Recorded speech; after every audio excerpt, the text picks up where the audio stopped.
Bismillah ar-Rahman ar-Rahim, au nom du Dieu unique et miséricordieux, source de toute miséricorde.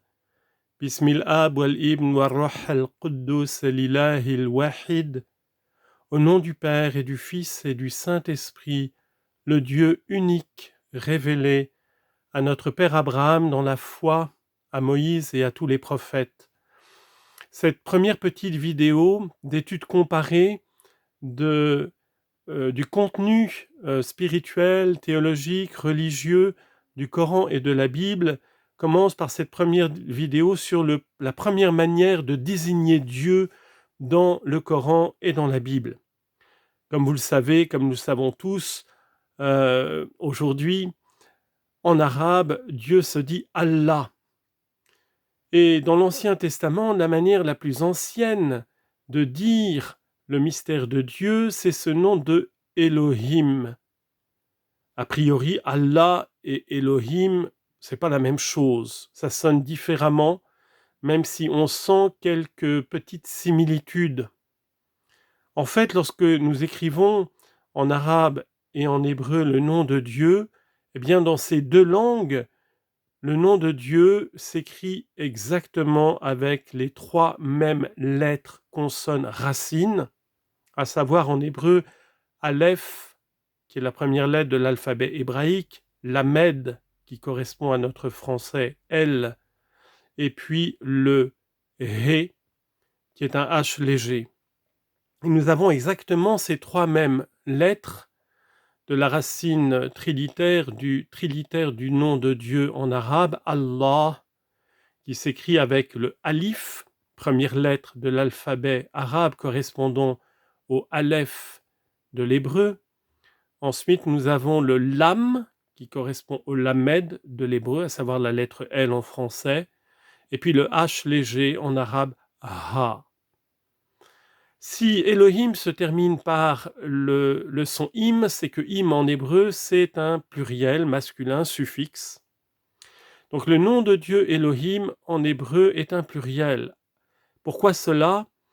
Eh bien d'abord parce que pour nous signifier que la pluralité des attributs divins dispersés dans le polythéisme se trouve ramenée à sa source originelle et véridique dans l'unité absolue de la nature, de l'existence et de l'essence divine. Shema Israël Adonai Eloheinu, Adonai Echad, Dieu est unique. En arabe, ce nom de Dieu est au singulier. Et ce que je trouve d'assez fascinant, en fait, lorsque l'on regarde comment le nom de Dieu est écrit en arabe, eh bien, à l'origine, en arabe et en hébreu, le nom de Dieu se disait « El » dans les langues sémitiques, « El ». Donc il a donné au pluriel Elohim en hébreu, mais on trouve aussi la forme au singulier, on trouve aussi dans le livre de Job 40 fois la forme Eloha, qui est très très proche de Allah.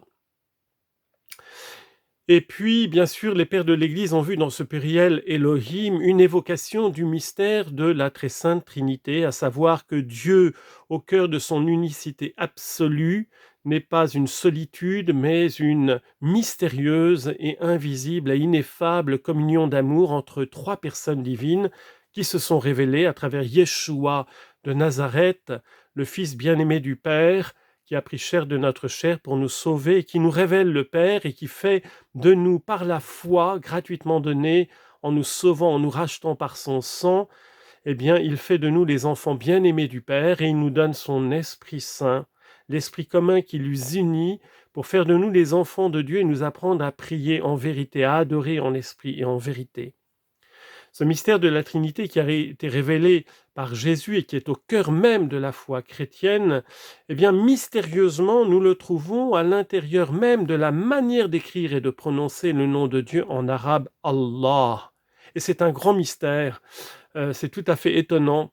Lorsque vous écrivez le nom de Dieu en arabe, eh bien, vous écrivez 3 fois la lettre L, sachant que la forme originelle dans les langues sémitiques pour dire Dieu, c'est El.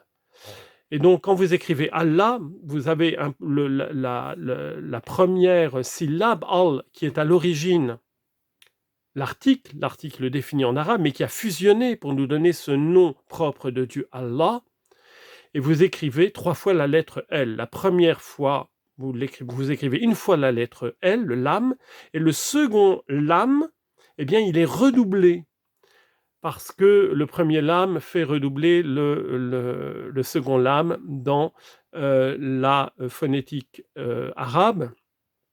Il est surmonté, ce deuxième lam, par un shedda, qui est,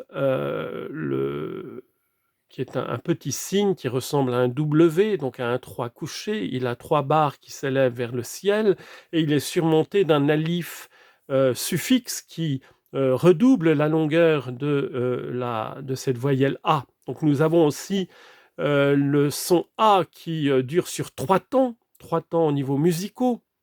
Et puis nous avons 3 fois la lettre Lam, qui est surmontée du alif suscrit, qui nous manifeste donc l'absolue unicité divine, qui embrasse comme un mystère et un secret le Raïbullah, ce mystère de la communion trinitaire et ineffable du Père, du Fils et de l'Esprit Saint. Que Dieu vous bénisse, qu'il nous bénisse dans ce début de recherche avec l'aide de son Esprit Saint des vérités divines révélées au livre sacré. Que Dieu vous bénisse. Amen.